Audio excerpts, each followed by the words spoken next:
lo qual nós estamos com a demanda do mercado está queda alto.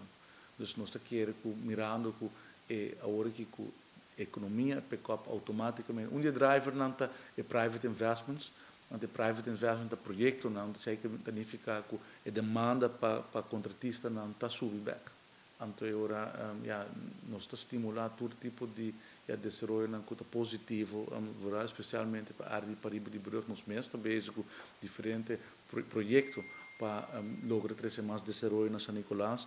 Nós, recentemente, a minha ministra Arens firma contrato com consultant para ajudar a preparação de fase ferry para a feasibility nessa aqui, trabalho a comissão. Então, nós está, agora nós vemos que nós está committed para desenvolver a área. Nós não somente bisa nós está aceitando, nós busca experto e nós engage experto, o ministro está aprovar e o está em preparação. E nós esperamos que agora nós haja o resultado desse trabalho e agora por decidir como vai executar o projeto. Pero não está somente bisa que quer desenvolver uma área, para tomar passo em concreto para aceitar a busca arquiteto que já começa a preparar o primeiro projeto de infraestrutura para direita e área. Não somente para ter infraestrutura, vamos pôr de clinker com mata, mas também para pôr trazer conteúdo.